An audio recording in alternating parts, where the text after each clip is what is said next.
Halo, ini memasuki bulan Agustus kayaknya tuh seru dan juga kurang lengkap ya kalau misalnya tidak menggunakan momentum ini untuk refleksi gitu ya. Bukan pijat refleksi sih, tapi maksudnya kayak lebih bercermin gitu. Udah 78 tahun setidaknya di 2023 ini ya, Indonesia merdeka. Nah, tapi bagaimana sih sebenarnya kemerdekaan itu tuh benar-benar berdampak gitu sama masyarakat, sama seluruh kelompok masyarakat yang marginal, yang kurang beruntung, yang elit, kelompok elit juga mungkin siapapun lah tanpa terkecuali gitu ya. Tapi saya pengen menjadikan ini momentum refleksi juga, check out gitu ya. Checking in ke orang-orang muda khususnya. Nah, tapi untuk itu karena ini studionya cuma muat untuk 3 orang ya, jadi saya nggak bisa ngundang semua orang muda dari seluruh penjuru Indonesia gitu. Ya, saya undang satu dulu aja lah gitu ya. Ninis. Oke. Ya, betul. Dari HIVOS. Adalah backgroundnya ini masih muda kan ya Bu ya? Alhamdulillah, belum 30 nih. Iya bener gitu. Justru saya nggak tahu diri kalau nyebut saya milenial gitu. Milenial masih sih. Milenial masih. Orang muda yang enggak. Karena udah 30 lewat dikit, baru lewat dikit. Nggak apa-apa lah ya gitu. Aktivis HAM, bisa dibilang gitu nggak? Bisa. Bisa ya, bisa. Atau bisa saya bilang artis cilik. Bisa juga, tapi itu past tense. Past tense, oh ya benar-benar. Ya. Tapi pada familiar gak sih sama muka? Nanti kita lihat ya di komen. Kita pantau di komentar. Iya benar. Atau bisa kita sambil roll sih di sini. Ntar editor tolong ini sambil kita ngobrol mungkin dilihat nih, dibagi 2 gitu layarnya ya. Ini before after. Ini gitu, zaman baheula gitu ya. Oke, nah ini bagi teman-teman yang familiar gitu ya. Tapi sebelum gue bertanya ke pertanyaan esensi sih sebenarnya. Tapi nyambung juga sih sama kemerdekaan gitu. Dari merasakan gue nggak tahu ya gemerlap dunia entertainment gitu ya. Terus kemudian memutuskan menjadi seorang aktivis hak asasi manusia pula, gitu kan? Itu kan berarti ada sesuatu dari dalam diri lo yang emang kayaknya perlu lo dorong gitu, lo upayakan gitu. Kemudian menjadikan lo makanya jadi aktivis. There must be something deh yang membuat lo bener-bener ke arah sana gitu. Nah, apakah ini kemudian kalau gue tanya ya soal kemerdekaan gitu, definisi kemerdekaan buat lo tuh apa sih? Dan lo tuh udah mendapatkan dampak kemerdekaan kita yang udah 78 tahun ini nggak sih? Sebagai orang muda. Yang pertama. Ini penetrasinya langsung hard gitu ya pertanyaan. Langsung kayak banyak pertanyaan jadi. Dor! Gitu. Oke. Iya, kalau yang pertama-tama tentang kenapa pada akhirnya memilih jalur yang berbeda dari yang sebelumnya pernah dijalanin. Jujur itu kayak hal yang nggak pernah ada jawaban pastinya karena nggak tahu, mungkin ada banyak faktor, ada banyak hal, tapi salah satunya mungkin karena background keluarga dan juga didikan didikan nyokap. Oke. Ya beliau single parent, korban kekerasan, survivor kekerasan, dan ya, dia yang selalu bilang kalau ya manusia tuh harusnya bebas menentukan dirinya sendiri mau kemana ngapain, dan kita juga berhak buat merasa bahagia gitu tentu aja dengan apa yang kita pilih, dan ya nggak ada orang yang boleh ngejudge gitu soal pilihan kita selama pilihan kita nggak membuat orang lain ya tersiksa atau merana menderita. Itu sih yang nyokap selalu ajarin, dan juga termasuk di setiap pilihan-pilihan yang pada akhirnya gue ambil, memilih untuk tidak sekolah formal, memilih untuk jadi relawan di sebuah lembaga swadaya masyarakat isu perempuan waktu itu di usia gue yang masih 15 tahun, dan seterusnya gitu. Jadi kayaknya itu emang proses becoming yang nggak tahu apa, becoming something yang somethingnya juga masih terus dicoba dicari tahu itu apa. Dan kayaknya dari setiap perjalanan itu atau dari setiap titik-titik itu, mau titik berangkat, titik pulang, itu selalu hak asasi manusia yang jadi tolak ukur gua. Dan highlight hidup lo kali ya? Dan highlight hidup. Karena, dan ini juga nyambung tentang bagaimana gue memaknai kemerdekaan. Yang pertama pasti right to self-determination ya. Kayak ya menentukan diri, mendetermine diri sendiri, itu siapa, ngapain. Terlepas dari identitas-identitas yang mungkin diwarisi sama sesuatu yang bukan kita gitu. Kayak diwarisi sama keluarga, diwarisi sama agama, diwarisi sama suku, diwarisi sama budaya patriarki misalnya, yang mana kita nggak mau misalnya diwarisi itu, tapi ya hidup begitulah adanya gitu. Nah, dan merdeka buat gue selain self determination juga adalah memilih untuk mengubah hal-hal yang menurut kita nggak benar gitu. Menurut kita salah. Misalnya ya kalau dalam konteks Indonesia kita terbiasa banget sama budaya kekerasan, kayak ya dari sebelum Orba, pasca Orba, reformasi, itu sejarah kekerasan kita tuh berentet banget gitu. Dan pola-pola kekerasan, pola-pola impunitas itu terus berlangsung, baik yang state sponsored gitu ya, yang memang di-endorse sama negara, dilakukan sama negara, maupun yang sebenarnya mungkin gak dilakukan sama negara, tapi negara juga berperan gitu kalau dalam kerangka HAM-nya. Dia nggak langsung committed, tapi dia kayak nggak ngapa-ngapain. Jadi ya peran pasif. Betul, peran pasif yang pada akhirnya jadi form of intolerance itu sendiri atau bentuk intoleransi itu sendiri. Dan itu sih merdeka artinya kita mesti punya ruang atau mesti punya modalitas yang cukup, environment yang mendukung untuk bisa memperjuangkan apa yang jadi hak-hak kita, dan tanpa rasa takut harusnya. Tapi lo sebagai orang muda gitu ya, ngerasa emang masih banyak yang harus di kanal partisipasi lo itu tadi yang lo bilang rights to self determination dan lain sebagainya, masih jauh nggak sekarang? Atau menurut lo udah cukup progresif sekarang nih di kemerdekaan yang 78 tahun loh? Mungkin mungkin gue duduk di sini dan bicara soal sejauh apa kanal orang muda memperjuangkan kemerdekaan versinya, itu mungkin juga nggak akan mengcover seluruh makna kemerdekaan orang muda gitu ya. Jadi mungkin teman-teman di luar Jakarta, atau misalnya teman-teman disabilitas, teman-teman dari kelompok identitas yang termarginalkan, itu pasti punya situasi dan situasi dan pengalaman yang lebih kompleks gitu dari gue to some extent, yang mana pada akhirnya mereka juga berhak untuk mendefinisikan kemerdekaan versinya sendiri. Cuman at this point dan spesifik buat diri gue dan di tahun 2023, bulan Agustus 2023, karena ini bisa jadi berubah gitu, spesifik untuk hari ini aja, gue harus bilang bahwa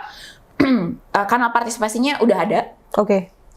Tapi kalau dalam prinsip HAM kita mengenal progressive realization, artinya sesuatu itu nggak cukup ada aja secara bentuk gitu, secara infrastruktur, secara fasilitas, secara wadah gitu ya. Nggak, it's not all about physical appearance aja gitu, atau existence aja. Tapi gimana caranya itu adalah tempat yang aman, tempat yang nyaman, free from judgment, free from fear, dan protected gitu. Itu kan berarti kan nyambung juga banget ya sama prinsip HAM atau kewajiban negara terhadap hak asasi manusia gitu. To respect, to fulfill, dan kenapa gue jadi lupa satu lagi? Waduh, to respect, to protect, to fulfill. Nah, itu tapi berarti ya, kalau emang nggak cukup hanya exist gitu, berarti kan exercise-nya itu harus progresif tadi kan, maksud lo itu. Sekarang berarti exist iya, tapi exercise-nya gimana menurut lo?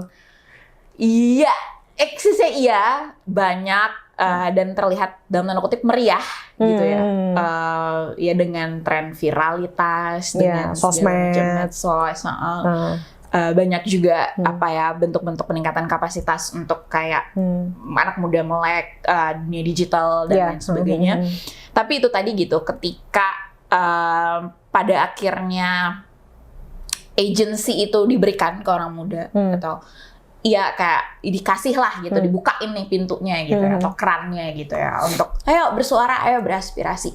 Tapi kemudian pasti ada aja atau masih ada aja ya bentuk-bentuk persekusi, bentuk-bentuk ya kriminalisasi, iya dan lain sebagainya, itu pembatasan hak atas kebebasan berekspresi itu sendiri. Ya, too bad. Berarti sejauh ini memang intinya adalah menurut lo di usia kemerdekaan yang 78 tahun, which is kita merdeka juga karena diantarkan oleh kelompok muda yang menculik kelompok tua sebetulnya gitu kan. Itu mungkin saat itu bentuk partisipasi mereka gitu kan.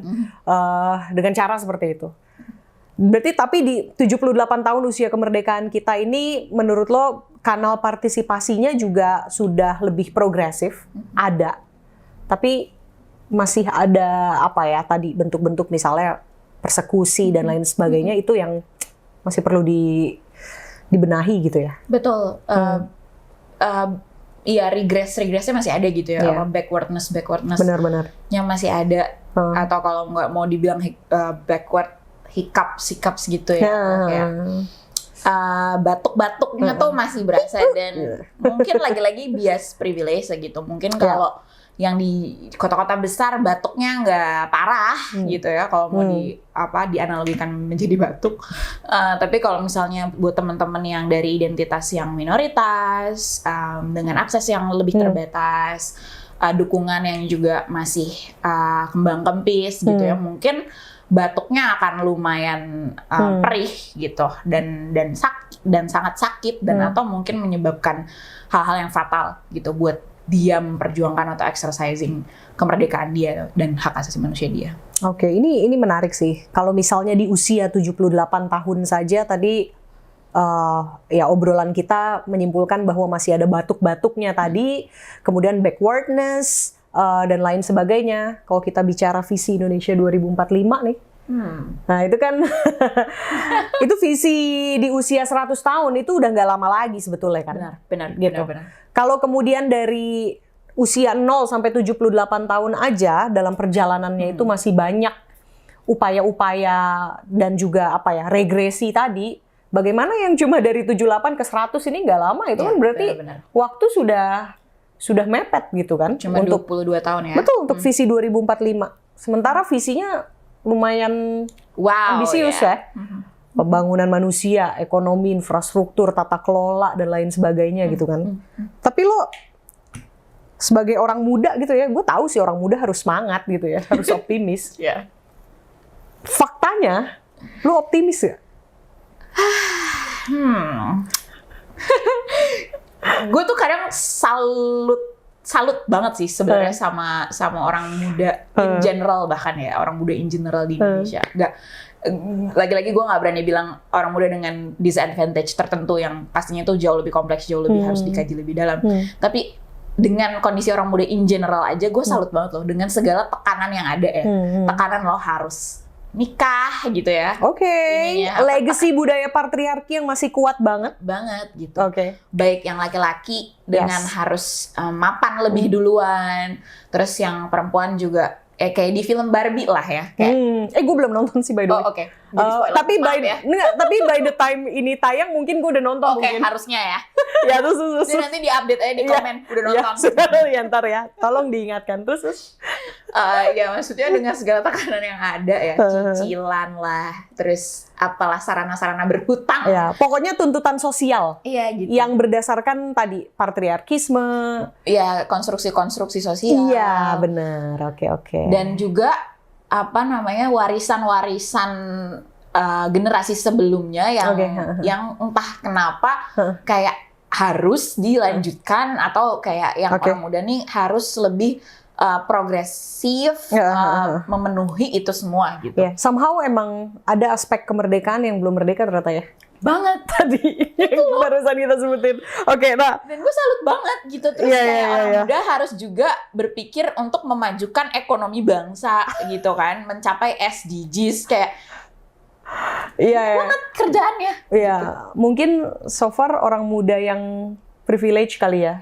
Betul gitu, dan yang bisa menampung itu yang bisa menampung itu maksudnya gitu, multitasking, hustling gitu loh. Dan menurut gue sih itu tidak cukup manusiawi ya buat diturutin gitu. Iya, itu emang PR kemerdekaan kayaknya yang sama-sama harus di ini ya, di checklist dulu nih. Sebelum kita bicara jauh 2045 gitu, coy, bentar lagi gitu kan.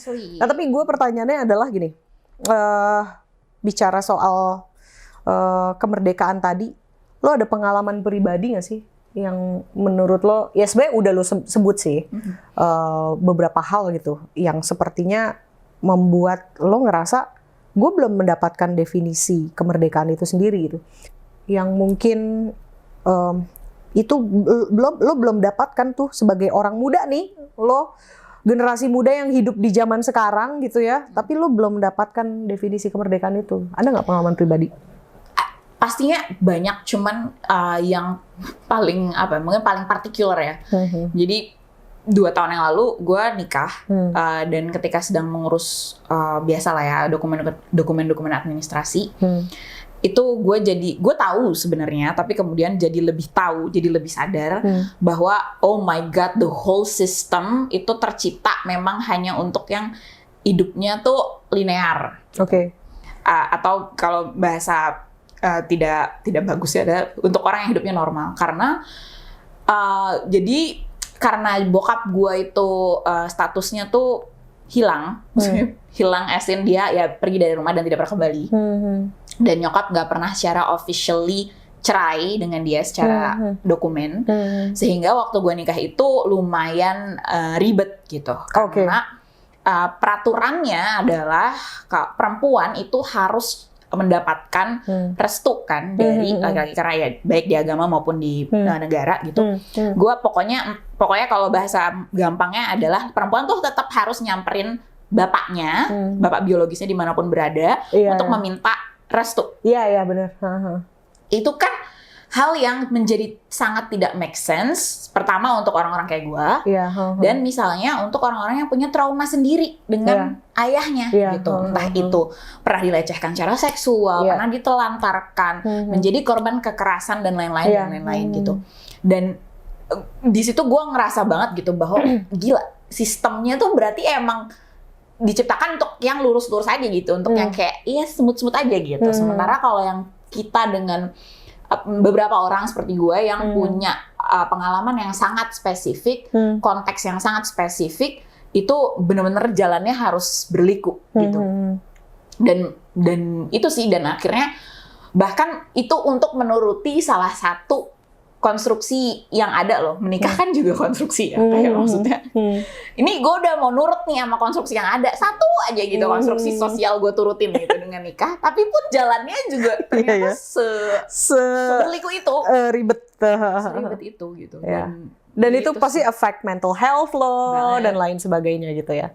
Banget. Berarti kalau misalnya kemudian si personal experience lo itu kita sambungkan dengan visi Indonesia 2045 gitu ya. Itu apa sih hal pertama yang menurut lo harus dibenahi dalam perspektif lo sebagai orang muda gitu? Pastinya tuh ini mungkin udah beberapa kali sih gue ngomong dan menjawab dengan cara yang sama. Gue suka dari prinsip feminisme salah satunya adalah ethic of care. Jadi sudah saatnya policies, regulations, sistem itu dibuat berdasarkan empati. Jadi kalau kita sering banget mendengar gitu ya, policy makers atau perancang policy itu mengedepankan desain sistem dan kebijakan yang efektif dan efisien gitu. Tapi jarang banget orang ngomongin itu berdasarkan empati, berdasarkan konteks spesifik, meng-acknowledge pengalaman orang yang berbeda-beda, dan menciptakan sistem serta kebijakan yang emang basisnya adalah care gitu. Ya di feminisme nyebutnya kita EOC, ethic of care. Bahwa nggak cukup bener aja atau nggak cukup efisien aja atau transparan aja atau akuntabel aja, tapi gimana itu sebenarnya ya berbasis rasa care lo sama warga negara gitu, berbasis rasa care lo sama karyawan lo misalnya kalau di perusahaan, kayak gitu-gitu sih. Ya, sekarang emang mulai banyak ya kajian feminist policy untuk di pemerintahan gitu ya. Dan itu menurut lo untuk kemudian kita bisa sampai ke visi Indonesia 2045, mungkin bisa dimulai dari situ? Banget gitu. Karena gue ngeliat visi Indonesia 2045 di tahun 2045 tuh sebenarnya nggak terlalu muluk sih. Yang penting negara ini perangkatnya gitu ya, semua orang-orang yang ada di kekuasaan itu menghargai warga negaranya sebagai rekan yang setara gitu. Jadi bukan sekedar objek atas peraturan dan sistem yang diciptakan gitu, tapi ya rekan setara. Kalau lu kayak punya rumah bareng lah, lo urus gitu, lo pel kayak lo sapu, lo ganti sofanya. Bukan relasi kuasa. Betul gitu. Itu sih yang gua rasa itu kan sebenarnya nggak terlalu muluk ya, kayak kita nggak pengen kayak tiba-tiba semua orang rumahnya tingkat 5 gitu kan, atau ada liftnya gitu kan, enggak gitu. Tapi gimana sebenarnya make everybody feels like home. Betul gitu. Dan menurut gua itu bisa diciptakan kalau si empathy based policies, budget and regulations itu. Karena si ethics of care ini kalau misalnya kemudian itu diimplementasi gitu ya oleh negara, itu pasti turunannya bakal hilang tuh regulasi-regulasi yang bersifat terus bersifat represif. Betul. Terus kemudian persekusi dan lain sebagainya, itu perlahan-lahan mungkin bisa hilang gitu. Oke, very nice. Tapi gue ini pertanyaan kepo sih. Kita udah mau selesai. Kalau gue relatein lagi ke dunia lo sebelumnya ya, siapa nama peran lo? Siti. Si Siti ini ya? Iya. Mungkin ada ini gak sih? Mungkin ya dari dunia entertainment juga gitu ya. Ada hal yang kemudian ini dari sisi human rights, dari sisi apapun lah gitu ya, social justice atau dan lain sebagainya gitu. Emang ini juga membuat lo melek bahwa ini yang kayak gini-gini nih emang harus dibenahin nih gitu. Iya, karena gue tahu banget, atau ya teman-teman yang nonton juga pasti tahu gitu, bahwa entertainment industry itu ya salah satu sektor yang kotor gitu, as in, ya baik itu jam kerja, upah, kesenjangan upah, kemudian juga soal penghargaan terhadap perempuan dan kelompok minoritas, kayak gitu-gitu lah ya. Itu sempat menjadi salah satu pertimbangan gue, tapi tentu aja di umur itu kayak yang nggak sematang itu ya. Cuman kayak gue tuh, ya ini tuh sebenarnya nggak sehat tau gitu. Mungkin baru sampai situ aja. Apa contohnya? Ya gitu, kayak jam kerja yang sampai subuh. Kan lu anak ya waktu itu ya? Dan kayak ngejar berapa episode sehari gitu demi efisiensi, kayak gitu-gitu kan. Yang mana ya berarti sekarang di literasi yang sekarang, ya gue bisa menyimpulkan, oh iya ini violation of workers' rights, ini violation of child rights, gitu-gitu kan. Tapi kalau lu setuju di situ, orang tua lu setuju? Lagi-lagi memang balik ke relasi kuasa itu sih ya. Karena kayak, ya nanti kalau misalnya enggak, akan diganti cari pemain yang lain yang lebih murah, yang lebih mau begadang, gitu-gitu kan. Jadi ya memang soal relasi lagi-lagi. Regulasinya kayaknya seolah ya merem sama yang kayak gitu ya. Iya. Gitu ya? Dan seneng banget sih sekarang menurut gue udah jauh lebih maju lah ya. Jauh lebih baik ya. Banyak sutradara-sutradara, produser-produser yang progresif. Itu so good. Oke, ini karena kita dari tadi kayaknya agak lebih spesifik versi Merdeka lo tuh yang tadi nih di sekitaran self-determination, feminism, dan lain sebagainya. Berarti kalau dari aspek itu ya, aspek itu only, sekarang nih di usia 78, dari 1 sampai 10 tuh skor, lo ngerasa udah berapa? 10 tertinggi? 6,5. 6,5? Salah 3 ya berarti? Iya. Salah 3 Jawa Tengah. Oke, gua sebelum menutup gue mau ini ada games dulu. Oke. Ya, ini salah atau benar salah. Lo pilih ini atau itu? Ini atau itu. Ini Oke. atau itu ya. Coba ya, bentar. Gue buka dulu contekan gue. Oke, siap ya? Ya, siap. Langsung jangan pakai mikir ya. Oke. Satu pertanyaan cuma 3 detik lo jawabnya. Oke? Ya. Artis apa aktivis? Aktivis. Kuliah apa kerja? Kerja. Oke. Thread atau Twitter? Twitter. Masih ya? Iya. Oke, belum Masih move Twitter on ya. namanya sekarang. Oke, Netflix apa HBO? Netflix. Oke. Oppenheimer atau Barbie? Oppenheimer. Oh, oke. Sorry banget nih. US apa Russia? US. Kenapa itu agak mogok gitu, kenapa? Kayak dua-duanya sama aja.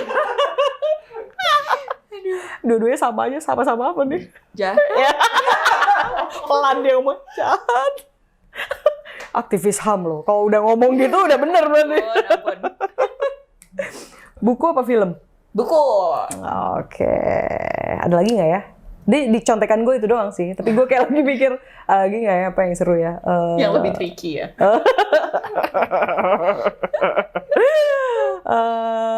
Udahlah, itu aja deh. Gue nggak tahu apa lagi. Udahlah ya. So itu tadi itu sangat ini sih percakapannya sangat menarik sekali gitu ya. Terkait dengan visi Indonesia 2045, menurut lo pokoknya ya dibenahin aja dulu dari sisi regulasi yang lebih empati gitu ya. Betul. Yang menghargai manusia sebagai manusia. Memanusiakan manusia. Betul gitu ya. Oke, nah kalau misalnya itu udah terlaksana, tapi tunggu, bukan itu udah terlaksana, lo yakin nggak terlaksana dalam berapa? 22 tahun deh? 22 tahun lagi? Ya tahu. Aduh, nggak tahu. Enggak, kayaknya nggak tahu. Enggak kayaknya.